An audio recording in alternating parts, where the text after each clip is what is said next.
Hi guys, today I want to unpack my vinyl bundle of the Invincible Shield by Judas Priest. I just got it in the mail recently, and I also want to kind of reflect a little bit on the album now that we've had it for a month after I did my album review a month ago. My concert review that I did last week, and I've been reading into the comments to that video. I've been watching all the YouTube videos from that concert, so I have some questions, reflections and stuff like that.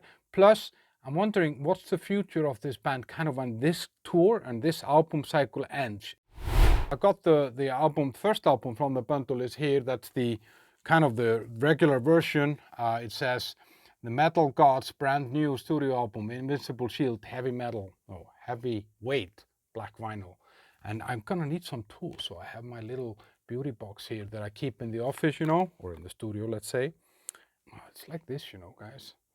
And open this up here. So yeah, of course, I mean, this is one of those bands where we don't get an album every day, and so of course we get super excited. But it's interesting, like bands like Judas Priest used to make an album every year in the beginning of their career, but now it's like every 6 years or something like that. It's kind of coming out of the underwear here, and so let's see this. Fuck.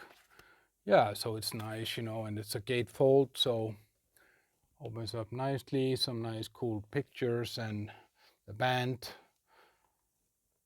songs here. No, here's this thing that they actually, united we stand, divided we fall, defenders of metal, blah, blah, blah. With all of our might we raise the invincible shield. Here is the inner sleeve of this one, just the lyrics.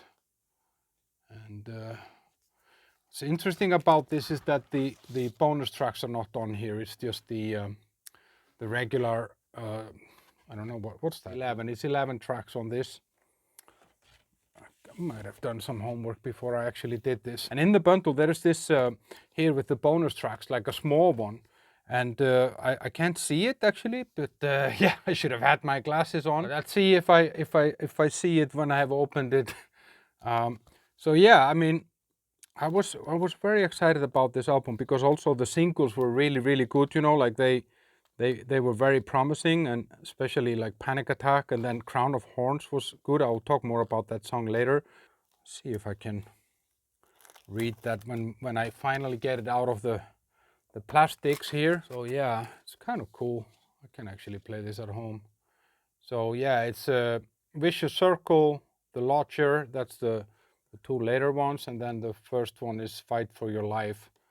It's kind of cool though. I mean, I haven't got a small one like this for a really long time. Doesn't really come in any grand packaging though. And then the next thing here is Invincible Shield, like the album, the LP, but with an alternative cover. And then the thing is, guys, that I don't really find this to be very alternative. Without my glasses, I don't see a big difference. I mean, obviously there is the fire is a little bit more orange on this one here than on this one. But to be very honest, I kind of thought that this would be more of a difference than it is. And but let's open this one and see if it's different, maybe on the inside or something. What I like about this album though, and how I kind of realized, is that still old Judas Priest, the whole thing, but it just sounds modern, like it's old school metal, but in a modern sound.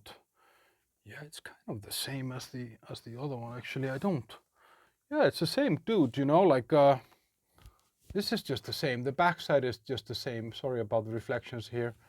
But yeah, and the front is just slight difference, the blue color here and the more orange on the fire. But yeah, it's that shield, obviously. I mean, it would have been stupid if it wouldn't have been with the shield on. Same kind of on the inside. And even the same members in the band. Well, the inner sleeves are basically the same, as you can see. So, and I guess that it's just the black vinyl, kind of all of the same thing, lyrics on this side. So I kind of feel a little bit like there could have been a little bit bigger difference. I'm not sure that I'm going to recognize those two albums apart on the shelves at home. But yeah, but it's cool, and maybe I can sell this when I'm old and live happily ever after. Now the next thing here is this picture disc here.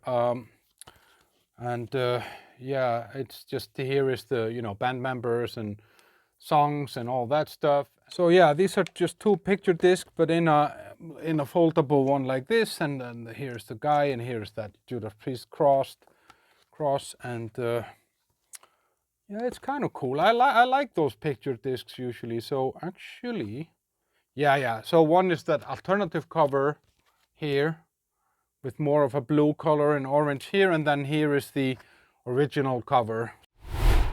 Yeah, I think kind of overall with this album, I kind of think that I was a little bit over generous in my review. I gave it 8.5 out of 10.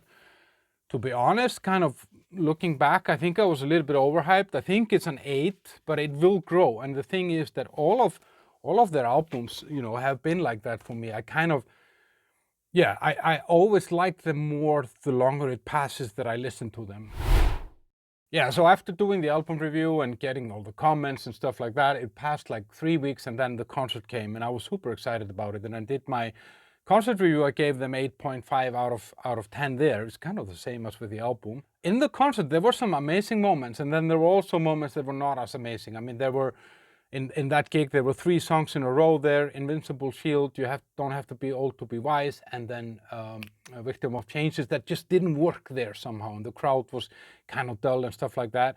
And then I got a lot of comments there, and I started looking into some other videos, and I played a lot of like videos from other concerts, and I listened to 2 full ones. I listened to the London one. There was a really good video on that one that I watched the full thing yesterday, and another one I think was from Glasgow or something like that.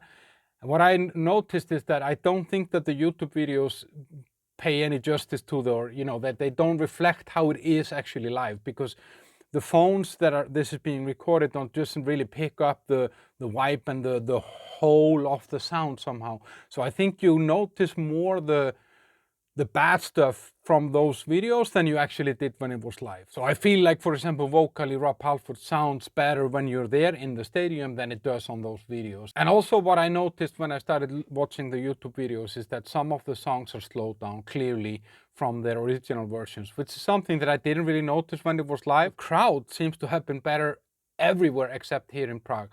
I mean, the crowd here in Prague was awful, and I actually have met a lot of people that were there, and some friends that are usually kind of in the front, not like the old people like me in the back, and they said that they were being pushed around because they were jumping and dancing and singing, and the people behind them didn't like that. I mean, what the fuck? This is Judas Priest. And I looked at the London gig. There was great atmosphere there.